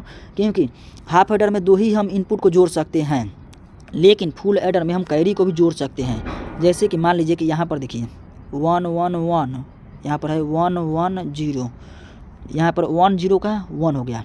हाफ एडर की सहायता से हम इसको जोड़ दिए। अब 1 1 का कितना हो जाएगा, तो 1 1 का 0 हो गया। ये भी हम हाफ एडर की सहायता से जोड़ दिए और रिमाइंडर हो गया हमारा 1, मतलब कि हासिल हो गया हमारा 1। अब देखिए यहाँ पर 3 आ गया, तो 3 को जोड़ने के लिए कौन सा तरीका लगाना पड़ेगा, फुल एडर। 3 को जोड़ने के लिए फुल एडर। तो आप लोग ध्यान में रखिएगा कि हाफ एडर को जोड़ने के लिए 2 का यूज़ किया जाता है, मतलब कि जो 2 लॉजिक सर्किट को जोड़ने के लिए हाफ एडर का यूज़ किया जाता है, और फुल एडर को जोड़ने के लिए 3 सर्किट का यूज़ किया जाता है, मतलब कि 3 इनपुट को जोड़ सकता है। अभी मैं कैसे परीक्षा में लिखना ये भी बताऊंगा, अभी तो मैं समझा रहा हूँ। यहाँ पर 1 1 10, 10 और 1 11, इसका आंसर हो जाएगा 11। तो 1 1 0 1 इसका आंसर हो जाएगा। जैसे कि मैं यहाँ पर समझाया भी हूँ, देख सकते हैं 1 0 1 0 1 1 0 1 0 1 1 1, ये हाफ एडर हो गया। ये 1 0 1 1 1 0 1 0 1 1 और 1 1 10, ये भी हाफ एडर हो गया। यहाँ पर देखिए 0 1 1, ये हाफ एडर, 1 0 1 हाफ एडर, 1 1 0, ये भी हाफ एडर। और एक हासिल आ गया इधर, तो अब 3 को जोड़ना है, 3 इनपुट को जोड़ना है, तो 1 0 0 को जोड़ना है। तो इसके लिए हाफ एडर की सहायता से नहीं जोड़ सकते हैं, क्योंकि हाफ एडर का नियम है कि इसमें केवल 2 ही इनपुट को जोड़ते हैं, कैरी को नहीं जोड़ते हैं। तो इसीलिए अब क्या करेंगे, इसके लिए फुल एडर लगाएंगे 1 और 1 1 10 हाफ एडर की सहायता से जोड़ दिए। अब आप लोग नहीं समझे होंगे तो अब आप लोग थ्योरी पढ़िए। हम जानते हैं कि हाफ एडर में 2 इनपुट को जोड़ने के लिए उपयोग किया जाता है। हम जानते हैं कि हाफ एडर को 2 इनपुट को जोड़ने के लिए उपयोग किया जाता है, लेकिन ये 2 इनपुट एक साथ कैरी भी आ गया तो फुल एडर की सहायता से हम जोड़ेंगे। मान लीजिए कि हम 2 एडर को यूज करने के लिए, 2 एडर को जोड़ने के लिए हाफ एडर का यूज करते हैं, लेकिन हाफ एडर के साथ साथ में एक कैरी भी आ गया तो उसको जोड़ने के लिए हम फुल एडर का यूज करते हैं। अब फुल एडर का परिभाषा क्या लिखेंगे, फुल एडर एक ऐसा कॉम्बिनेशनल लॉजिक सर्किट है जिसका उपयोग 3 इनपुट को जोड़ने के लिए किया जाता है। इसके 3 इनपुट में 2 बाइनरी बिट और एक पिछले चरण का कैरी होता है, जैसे कि मैं शुरू में दिखाया आपको। यह सर्किट जोड़ने के बाद 2 आउटपुट प्रदान करता है। ये भी इम्पोर्टेंट है, सम और कैरी। और मेरे को इंटरव्यू में पूछा गया था कि हाफ एडर का इनपुट क्या होता है, तो हाफ एडर का इनपुट होता है ए और बी। नॉर्मल क्वेश्चन था और मैं बता भी नहीं पाया था, क्योंकि दोस्तों हम सोच रहे थे कि हाफ एडर का इनपुट होता क्या है। फिर हमको बताया कि ए और बी, मतलब कि ये देखिए, आप लोग लेट करके जो भी आप लोग इनपुट निकालते हैं, इनपुट के लिए आप लोग क्या मानते हैं, ए और बी, और आउटपुट में क्या निकलता है, और आउटपुट निकलता है तो सम और कैरी आउटपुट में आता है। तो जो बाइनरी संख्या का हम लोग जोड़ते हैं तो वो सम हो जाता है और कैरी में आ जाता है। जो हम लोग जोड़ते हैं और उसके बाद एक हासिल आ जाता है तो वो कैरी आ जाएगा। यहाँ पर ये वाला डायग्राम बनाना मत भूलिएगा, और ये डायग्राम बनाना बहुत आसान है। सबसे पहले इनपुट ले लेंगे A B C, full adder है तो 3 इनपुट होगा ही, और उसके बाद सम आएगा, उसके बाद कैरी भी आएगा। चलिए मैं जोड़ना सिखा रहा हूँ, आप लोग टेंशन मत लीजिए। यहाँ पर देखिए 0 0 0 को जोड़ेंगे तो कितना आ जाएगा, 0 आ जाएगा, और इसका कैरी कितना आएगा, 0 ही आएगा। और 0 0 1 को जोड़ेंगे तो इसमें कितना आ जाएगा, 1 आ जाएगा, कैरी कितना आ जाएगा, 0 आ जाएगा। चलिए आगे देखते हैं, 0 1 0 को जोड़ेंगे तो इसमें तो 3 संख्या है, बट इसमें तीनों को जोड़ेंगे तो एक ही आएगा और 0 आ जाएगा कैरी। फिर आगे है 1 0 1 1, तो इसको जोड़ेंगे तो 10 आएगा आंसर। तो 10 में क्या हो जाएगा, सम कितना हो जाएगा 10 0, और कैरी कितना हो जाएगा, तो कैरी हो जाएगा 1। तो यहाँ पर कैरी को यहाँ पर ला देंगे तो 0 1 इसका आंसर हो जाएगा। यहाँ पर 1 0 0 है तो इसका हो जाएगा सम 1 और कैरी 0, ये भी हो गया। उसके बाद 1 0 1 है तो इसका भी 0 हो जाएगा और कैरी 1 हो जाएगा। और डबल 1 है तो इसके लिए 1 1 10 10 के 0 और कैरी 1 हो जाएगा। फिर यहाँ पर है 1 1 0, तो 0 और 1। फिर 1 है तो 1 को जोड़ेंगे तो 1 1 10 10, और फिर 1 को जोड़ेंगे तो 11। तो 11 के लिए यहाँ पर क्या हो जाएगा, सम 1 कैरी 1। ये बना लीजिएगा, ये बनाना बहुत ज़रूरी है। और देखिए दोस्तों, इसका आप सर्किट डायग्राम बनाएंगे तो सर्किट डायग्राम बनाने के लिए सबसे पहले आप लोग इसको समझिएगा, ये इतना से समझ में आ जाएगा। हाँ चलिए, अब सम के लिए सबसे पहले सर्किट डायग्राम तैयार करेंगे। तो सम के लिए सर्किट डायग्राम, इसमें कितना है सम वाला संख्या, तो सम वाला संख्या काउंट कर लेंगे, 1 2 3 4 5 6 7 8 है, कैरी भी 8 है, यानी कि हमको 8 डिजिट का केमैप बनाना पड़ेगा। तो 8 डिजिट का केमैप इस तरह से बनाएंगे, मैं शुरू में बताया भी था। देखिए मैं कुछ भी बता रहा हूँ तो उसको ध्यान से समझिएगा कि उसका आगे यूज है, तभी मैं बता रहा हूँ। चलिए आगे इसका केमैप इस तरह से हम मतलब कि बना लिए। यहाँ पर 0 1 2 3 4 5 6 7, ये लिखना नहीं है, आप लोगों को समझना है। देखिए मैं यहाँ पर लिखा भी नहीं हूँ। यहाँ पर क्या करेंगे, अब यहाँ पर हम फुल फिलअप करेंगे। पहले में क्या है, सम वाला, मान लीजिए कि ये है सम वाला, तो सम वाले में हम क्या करेंगे, 0 के जगह पर 0 लिखेंगे, मतलब कुछ नहीं लिखेंगे। 1 के जगह पर 1 लिखेंगे, 1 यहाँ पर लिख दिए। फिर ये कौन सा संख्या है, 0 है, 1 है, ये 2 है, 2 के जगह पर क्या लिखेंगे, 1 लिखेंगे, 2 के जगह पर 1 लिख दिए। फिर ये कौन सा संख्या है, ऊपर से गिनते हुए आएंगे, फिर ये है तीसरा नंबर संख्या, तो तीसरा नंबर संख्या की जगह पर 0 रहेगा, तो यहाँ पर कुछ नहीं लिखेंगे। चौथे नंबर संख्या पर 1 है तो चौथा पर 1 लिखेंगे यहाँ पे। पाँचवें पर कितना है, 0 है, तो पाँचवें पर 0 है तो पाँचवें पर 0 ही रहेगा, यानी कुछ नहीं लिखेंगे। छठे पर क्या है, छठे पर भी 0 है तो यहाँ पर भी कुछ नहीं लिखेंगे। सातवें पर 1 है तो यहाँ पर 1 लिख देंगे। हमारा ये कंप्लीट हो चुका है। अब इसको केमैप की सहायता से हम इसको सॉल्व कर लेंगे। तो केमैप की सहायता से सॉल्व कर लेंगे तो इसका कितना हो जाएगा, तो 1 को हमको करना है, तो ए बार बी बार और इसका हो जाएगा सी, तो यहाँ पर हो जाएगा ए बार बी बार सी। ये कैसे हो गया, हाँ इसका आंसर यहाँ पे है, इसका है यहाँ पे, और इसका है यहाँ पर ए बार बी, और इसका है सी बार, तो ए बार बी सी बार, इसका ए हो जाएगा। उसके बाद फिर से आगे कितना है, इसका लेंगे तो ए बी, और इसका ले लेंगे सी। ये क्यों नहीं लेंगे, क्योंकि ये वाला इसमें नहीं है, इसमें है, तो इसीलिए इसको लेंगे। चलिए आगे है ए बी सी, फिर अगला है इसको ले लेंगे, और फिर पूरा ये तो लेना ही है, तो ए बी बार और इसको लेंगे तो इसके लिए कौन सा आ जाएगा, सी बार, तो ए बी बार सी बार। इस तरह से हमारा आ गया है। अब क्या करेंगे, हम कैरी लेंगे। तो कैरी को कैसे लेते हैं, तो कैरी को लेना बहुत आसान है। देखिए कैरी को भी वैसा ही लिखिएगा। मान लीजिए कि यहाँ पर 0 है, यहाँ पर 0 है, यहाँ पर 1 है, यहाँ पर 2, यहाँ पर 3, यहाँ पर 4, यहाँ पर 5 है, यहाँ पर 6 है, यहाँ पर 7 है। इस तरह से संख्या है, आप लोगों को मान लेना है, मन में लिखना नहीं है। अब लिखिए, देखिए क्या करना है। 0 की जगह पर यहाँ पर क्या था, 0 था, तो 0 को 0 छोड़ देंगे। ये क्या है, 1 है, ये 2 है, 3 को तो 0 हो गया। चौथे पर क्या है, 1 है, तो चौथा संख्या कहाँ आता है, 0 1 2 3। चौथा आता है 0 1 2 3 और चौथे के जगह पर क्या है, 1 है, तो यहाँ पर 1 रहेगा। सॉरी दोस्तों, यहाँ पर कुछ गड़बड़ी हो गई है। यहाँ पर क्या हो गया, 0, यहाँ पर कुछ गड़बड़ी हुआ है। 0 1 2 3, ये तीसरा है। ओह दोस्तों, 0 1 2 3, हमको काउंटिंग करने में गड़बड़ी हो गई। 0 1 2 3, ये तीसरा है। हम यहाँ पर हम सोच रहे थे गलती बन गया है क्या। यहाँ पर आप देखिए अब कैसे होगा। यहाँ पर देखिए 0 को छोड़ देंगे, 1 को छोड़ देंगे, 2 को छोड़ देंगे, तीसरे पर 1 है, तो यहाँ पर क्या रहेगा, 0 1 2, तीसरे पर 1 हो गया। फिर अब चौथे को लेंगे, तो चौथे पर भी 0 है, पाँचवें को लेंगे, तो पाँचवें हमारा कौन सा हो गया, ये हो गया। छठे कौन सा हो गया, ये हो गया। फिर हमारा क्या हो जाएगा, ये हो जाएगा सातवां के लिए फिर हम 1 यहाँ पर लिख दिए। चलिए, हमारा सारा कंप्लीट हो चुका है। अब इसको कंप्लीट करने के बाद अब इसको भरेंगे, तो भर लेंगे इसको देख करके भरने के बाद अब इसको के मैप की सहायता से बनाएंगे। तो इस सबसे पहले इसको बनाना होगा। तो इसको बनाने के लिए क्या करेंगे, इन दोनों में कॉमन देखेंगे, तो इन दोनों में क्या कॉमन है, तो इन दोनों में बी कॉमन है, तो बी लिख देंगे। उसके बाद इसमें क्या है, तो बी तो सी लिखाएगा ही। फिर इसके बाद ऐसे ले लेंगे, तो ऐसे में तो ये भी आ जाएगा, पूरा टोटल आ जाएगा। तो इधर को संख्या नहीं लेते हैं, टोटल आ गया तो प्लस ये भी लिख देंगे। फिर अब क्या करेंगे, अब इसको लेंगे, ऐसे लेंगे, तो ऐसे लेंगे तो इन दोनों में कॉमन देखेंगे। देखिए इन दोनों में कॉमन देखेंगे, तो इन दोनों में कॉमन क्या है, तो इन दोनों में कॉमन है ए, तो ए लिख लिए। और उसके बाद ये नीचे वाला है, तो इसीलिए सी लिखेंगे, तो ए सी इसका हो जाएगा। तो A B plus B C plus A C, A B plus B C यहाँ पर है, और ए सी इसका सही आंसर हो गया। अब इसको क्या करेंगे, हम इसके सहायता से हम सर्किट बनाएंगे। जैसे कि यहाँ पर देखिए सर्किट बनाना बहुत आसान है। ये क्या है, मैं शुरू में बताया भी था आपको कि ये नोट वाला जो है, ए नोट है, सी नोट है, बी नोट भी है, यानी कि सब में नोट लेना पड़ेगा। तो ये नोट ले लिए, यहाँ पर भी नोट ले लिए, और यहाँ पर भी नोट ले लिए। यहाँ पर गेट बनाना भूल गए थे। चलिए आगे हम देख लेते हैं अब कैसे बनाना है इसको। देखिए अब यहाँ से आप लोगों को कैसे निकालना है ये जानना ज़रूरी है। ये बार है, तो यहाँ पर ले लेंगे, सॉरी हम पहले लिए हैं ए बी सी वाला, तो इसको हम पहले बनाए हैं। तो ए बी सी का होगा, ए से निकालेंगे, फिर बी से निकालेंगे, फिर सी से निकालेंगे। इसमें नोट का यूज नहीं होगा। चलिए अब आगे हो गया नोट का यूज वाला, वो बिना नोट वाला था, तो इसीलिए हम पहले लिख दिए थे। अब आगे है नोट वाला, तो ए बार बी बार सी वाला है, तो ए बार हमारा ये है, ये बार हो गया, फिर बी बार हमारा ये है, फिर सी बार हमारा ये है, सॉरी सी बार नहीं है, सी ऐसे है नॉर्मल, तो इसीलिए नॉर्मल है, तो इसको आगे से लेंगे, सी हो गया। इसी तरीके से आप लोग सर्किट डिज़ाइन कर लीजिएगा तीनों का।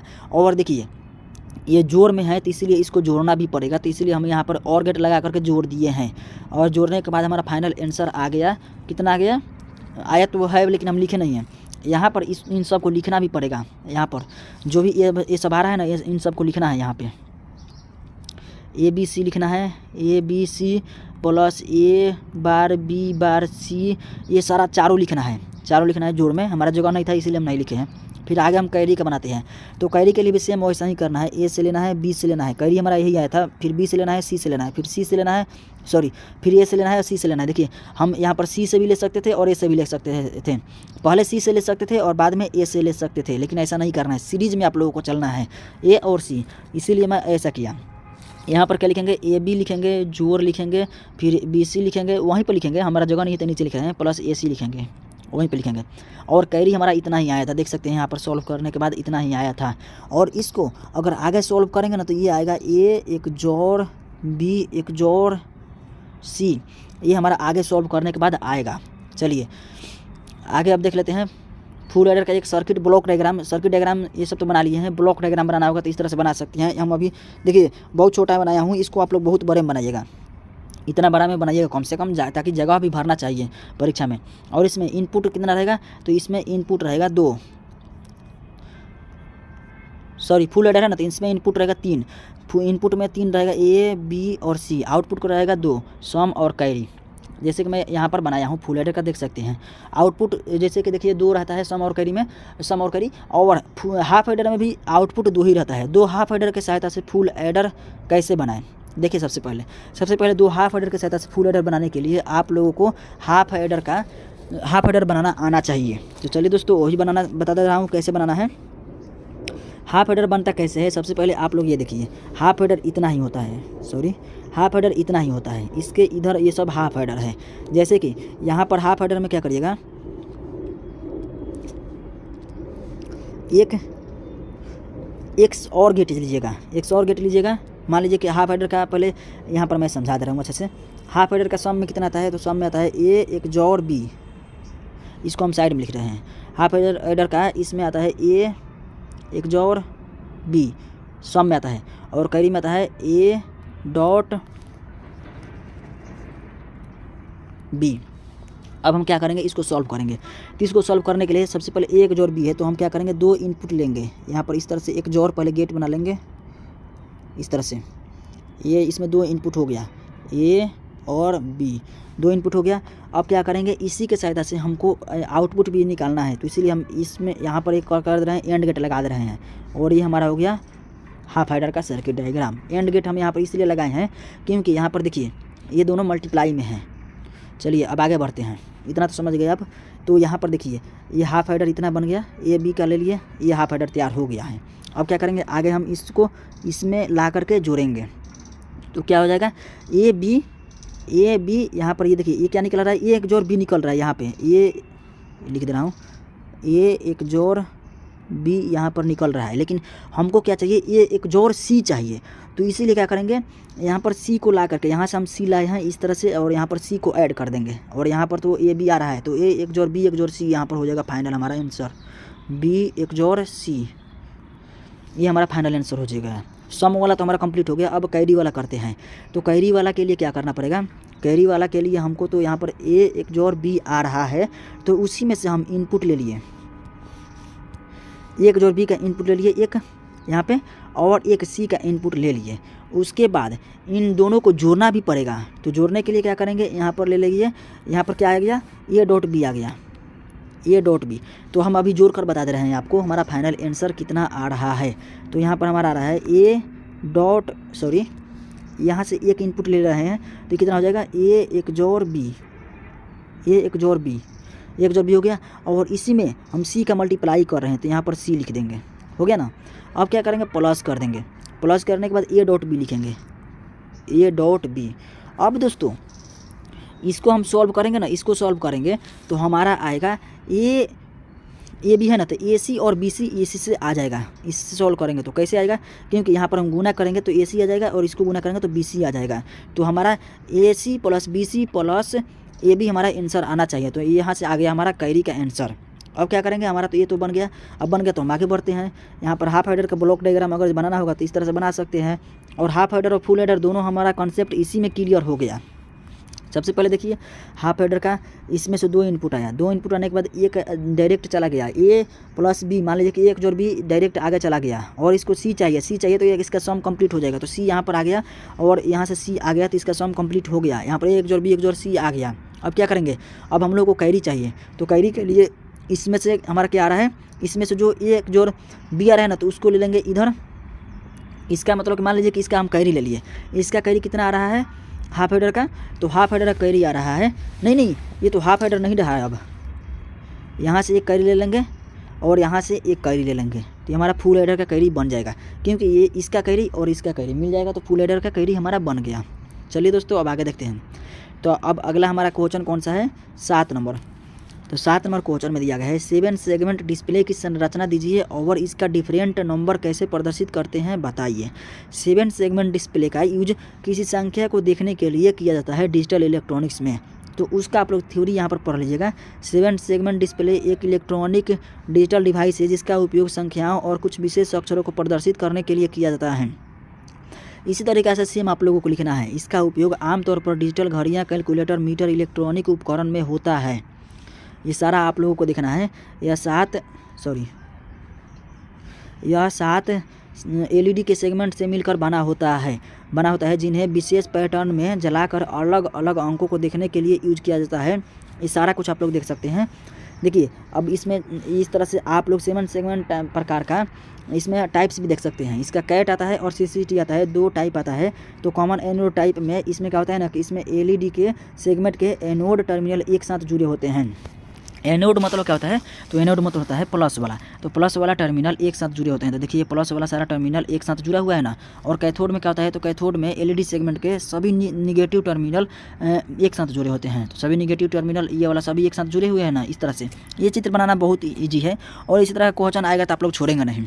अगला है फिर 4 नंबर क्वेश्चन में है, निम्न में से किन्हीं 2 प्रश्नों का उत्तर दीजिए।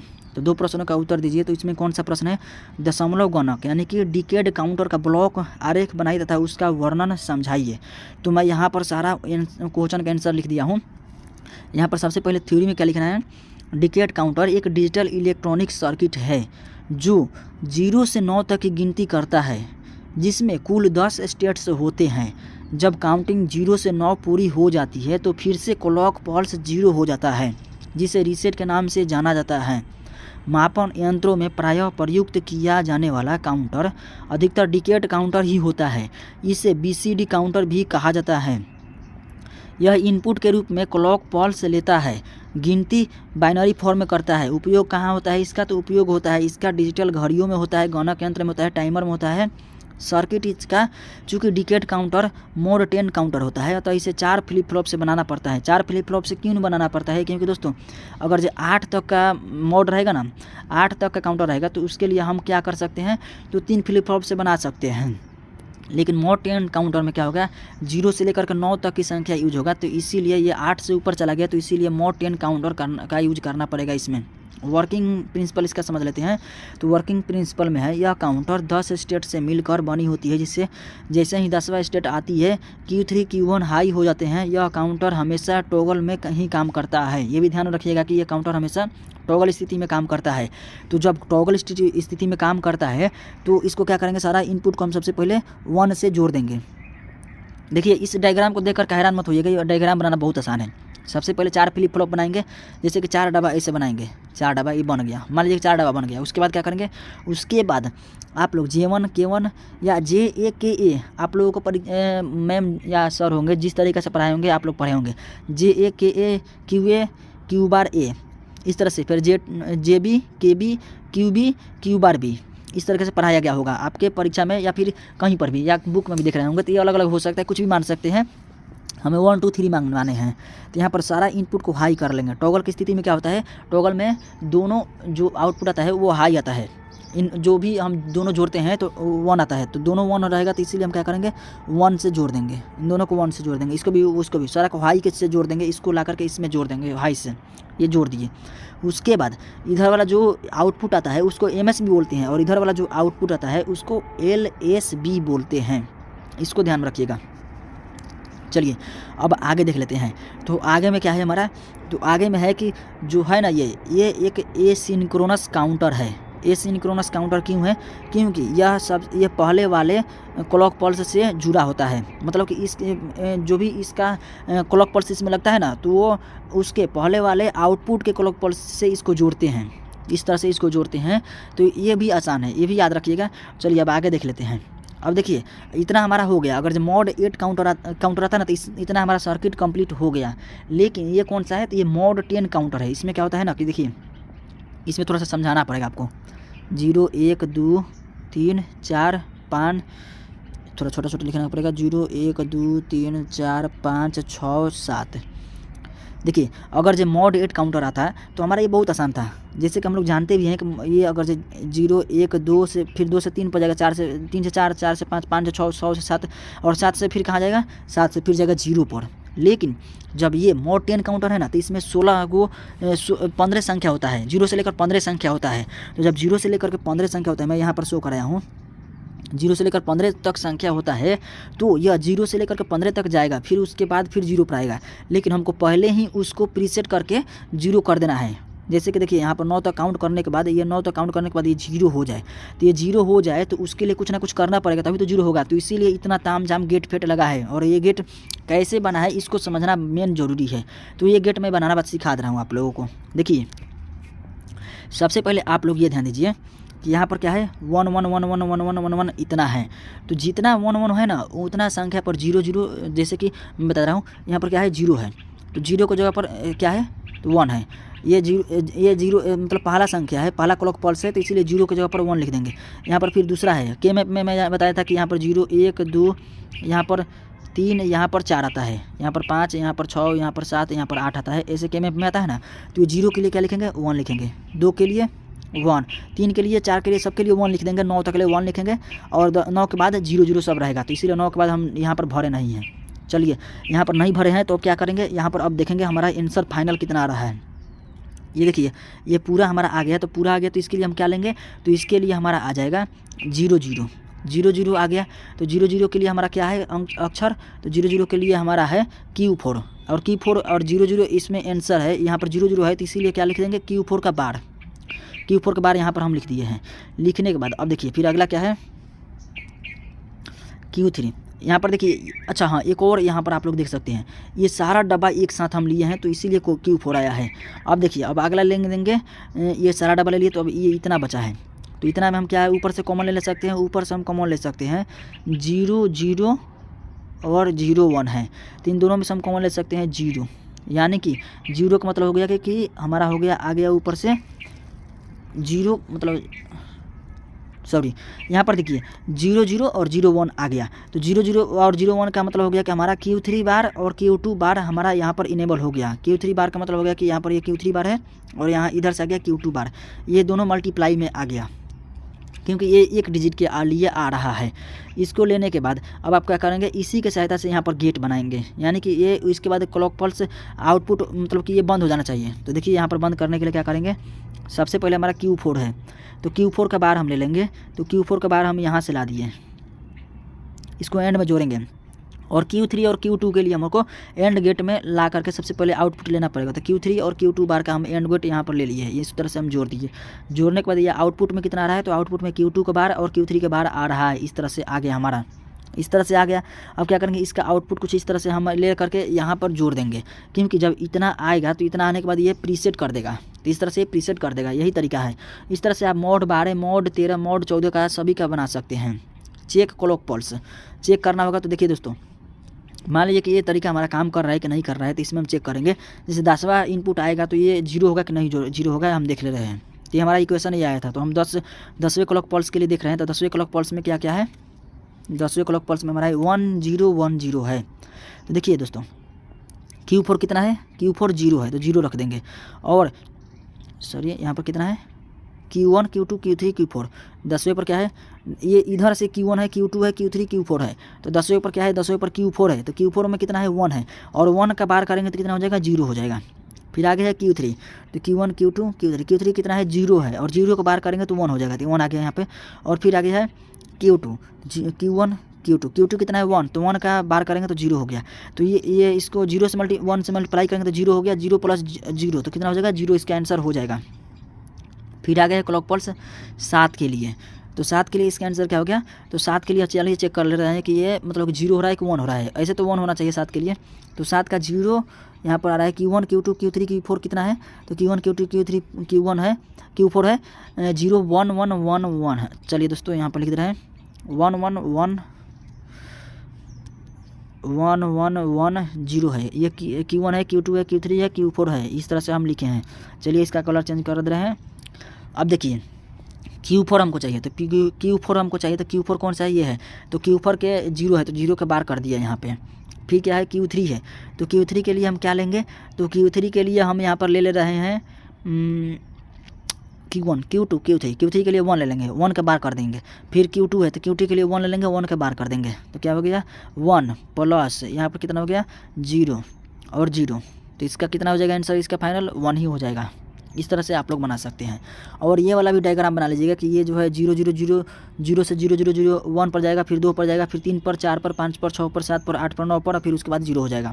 इस तरह से आप लोग ये वाला डायग्राम बना लीजिएगा। फिर अगला आंसर है DAC digital to analog converter. Digital to analog converter, तो डिजिटल टू एनालॉग कन्वर्टर एक ऐसा इलेक्ट्रॉनिक उपकरण है जो डिजिटल सिग्नल 0 और 1 के रूप को एनालॉग सिग्नल में बनाता है। जैसे कि देखिए, आप लोग सुने होंगे कि कंप्यूटर जो है बाइनरी संख्या को पढ़ता है, 0 और 1 को पढ़ता है। लेकिन देखिए, अगर कंप्यूटर में हम गाना बजा रहे हैं और उससे, जैसे मोबाइल में हम गाना बजा रहे हैं, उससे प्लग करके हम बजा रहे हैं साउंड स्पीकर, तो उसमें जब हम साउंड स्पीकर बजा रहे हैं तो उसमें 0 और 1 का डाटा दे रहे हैं, तो वो साउंड स्पीकर 0 और 1 को कैसे समझेगा? तो उसको डिजिटल कन्वर्टर में कन्वर्ट करना पड़ेगा, तभी वो साउंड बज पाएगा, यानी कि साउंड अपना काम कर पाएगा। तो इसीलिए इसका यूज होता है डिजिटल टू एनालॉग कन्वर्टर का। तो आप लोग समझ गए होंगे। चलिए, इसका थ्योरी लिखना होगा, तो इस तरह से आप लोग थ्योरी लिख लीजिएगा। डीएससी की आवश्यकता क्यों हुई, ये भी लिख लीजिएगा। डिजिटल सिस्टम में डाटा बाइनरी और 0-1 के रूप में स्टोर और प्रोसेस किया जाता है। एनालॉग डिवाइस जैसे motor, speaker, display in digital signal के सीधे नहीं समझ सकता है, इसीलिए डीएससी का उपयोग करके यह समझता है। आउटपुट वोल्टेज इनपुट बिट्स के वेटेज पर निर्भर करता है, मतलब कि आउटपुट जो है डिजिटल जो है वो इनपुट में बाइनरी में क्या दिया गया है उसके ऊपर निर्भर करता है। यहाँ से हम आते हैं बैक। यहाँ पर जो देखिए, डीएससी का एक यहाँ पर छोटा सा चित्र भी बना दीजिएगा इस तरह से एनालॉग कन्वर्टर का। यहाँ पर डीएससी के प्रकार R2R, बाइनरी वेटेड रजिस्टर और सिग्मा डेल्टा, पल्स वेटेड, ये सब जो है टाइप्स है। टाइप्स अगर पूछेगा तो लिखिएगा, जैसे कि मैं कुछ एक्स्ट्रा भी पढ़ा देता हूँ। यहाँ पर देखिए डीएससी का उपयोग, तो यहाँ तक आप लोग लिखिएगा। अगर मान लीजिए कि अलग से क्वेश्चन आता है R2 और डिजिटल टू एनालॉग कन्वर्टर, तब आप लोग इस आंसर को यहाँ से लिखिएगा। जैसे कि शुरू में थोड़ा सा लिख लीजिएगा कि डिजिटल टू एनालॉग कन्वर्टर का यूज किया जाता है सर्किट को डिज़ाइन करने के लिए इस प्रकार से, मतलब कि जैसे कि मान लीजिए कि लाउड स्पीकर है, वो नहीं पढ़ पा रहा है बाइनरी अक्षर को नहीं पढ़ पाएगा, तो इसीलिए हम डिजिटल टू एनालॉग कन्वर्टर का यूज करके एनालॉग जो डिजिटल जो आता है सिग्नल, उसको एनालॉग में बदल देते हैं और बदल करके हम उससे काम करवाते हैं। चलिए आगे है वर्किंग प्रिंसिपल। तो इसका वर्किंग प्रिंसिपल पढ़ लीजिएगा। पढ़ने के बाद ये वाला चित्र बना दीजिएगा। चित्र बनाने के बाद आप लोग इन सब को उतार लीजिएगा। उतारने के बाद क्या करिएगा, 4 का 100 नंबर है, तो 4 के 100 नंबर में बाइनरी मल्टीप्लायर सर्किट की व्याख्या कीजिए। तो बाइनरी मल्टीप्लायर सर्किट की व्याख्या करना है। तो बाइनरी मल्टीप्लायर सर्किट एक डिजिटल सर्किट है जो बाइनरी संख्याओं को गुणा करने के लिए, मल्टीप्लायर से समझ में आ रहा है ना, गुणा करने के लिए यूज किया जाता है। तो इसमें इसी को गुणा करने का सारा नियम बताया गया है, किस तरह से गुणा करना है, ये आसान है। 5 नंबर में है, निम्न में से किन्हीं 2 प्रश्नों का उत्तर दें। इसमें से 5 नंबर ये लास्ट ही चल रहा है। ट्राई स्टेट लॉजिक एक प्रकार की डिजिटल लॉजिक सर्किट है जिसमें 3 इनपुट हो सकते हैं। ट्राई स्टेट लॉजिक के बारे में बताना है। सबसे 5 के है। ट्राई स्टेट लॉजिक एक प्रकार के डिजिटल लॉजिक है सर्किट है जिसमें 3 आउटपुट हो सकते हैं, हाई, लो और हाई इम्पीडेंस। हाई इम्पीडेंस कब आता है ये भी ध्यान में रखिएगा। चलिए, इसको आगे सब कुछ पढ़ने को मिलेगा, आप लोग इसको पढ़ लीजिएगा। यह सर्किट डिजाइन में महत्वपूर्ण विशेष रूप से बफर्स, बस सिस्टम और मल्टीप्लेक्सिंग में होता है, क्योंकि सिग्नल लाइन पर एक साथ कई डिवाइस जोड़ने की अनुमति देते हैं। जैसे कि आप लोग इस तरह का देखे होंगे डिज़ाइन, यहाँ पर USB लगा होगा, यहाँ पर USB लगा होगा, यहाँ पर एक तार आएगा, यहाँ पर देखिए कई डिवाइस को जोड़ सकते हैं ना। तो यहाँ पर कई डिवाइस को जब जोड़ सकते हैं तो उसी के बारे में, तो यहाँ पर ट्राई स्टेट लॉजिक के बारे में वही पढ़ना है आप लोगों को। बस इसको याद कर लीजिएगा, ये सब याद करने वाला है। यहाँ पर है मॉस या यूनिपोलर लॉजिक फैमिलीज। ये कितना नंबर क्वेश्चन है, तो ये 5 के ब है। तो मॉस लॉजिक फैमिलीज, तो मॉस लॉजिक फैमिलीज के बारे में हम लोग जान लेते हैं। MLF डिजिटल इलेक्ट्रॉनिक में, MLF डिजिटल इलेक्ट्रॉनिक में उपयोग किए जाने वाला लॉजिक सर्किट का एक ग्रुप होता है जो मॉसफेट पर आधारित होता है। यह लॉजिक फैमिली आधुनिक डिजिटल सिस्टम के निर्माण में बहुत महत्वपूर्ण होता है। मॉसफेट का फुल फॉर्म होता है metal oxide semiconductor field effect transistor होता है मॉस का फुल फॉर्म। और मॉस का फुल फॉर्म क्या होता है, मॉस मतलब मॉस के प्रकार भी होता है। मॉस के कितने प्रकार होते हैं, तो मॉस के जो भी प्रकार होते हैं सब यहाँ पर मैं लिख दिया हूँ। पी मॉस सर्किट में P चैनल मॉसफेट का उपयोग किया जाता है। जब गेट पर लो वोल्टेज होता है तो ट्रांजिस्टर चालू हो जाता है। जब गेट पर लो वोल्टेज होता है तो ट्रांजिस्टर चालू हो जाता है और कम गति और अधिक पावर खपत के कारण आज इसका कम उपयोग किया जाता है। एन मॉस है, एन मॉस सर्किट में N चैनल मॉसफेट का उपयोग किया जाता है। जब गेट्स पर हाई वोल्टेज 1 होता है तो यह चालू हो जाता है। यह P मॉस की तुलना में तेज़ है, लेकिन इसमें भी मध्यम पावर खपत की आवश्यकता होती है। मतलब कि इसमें पावर ज़्यादा लगता है। और CMOS जो है ये डिजिटल वाला यानी कि अभी आधुनिक वाला है। CMOS में N चैनल और P चैनल MOSFET दोनों का उपयोग होता है। जब सर्किट स्विच करता है 0 से 1 या 1 से 0 तभी पावर का खपत करता है, ऐसे पावर का खपत यह नहीं करता है।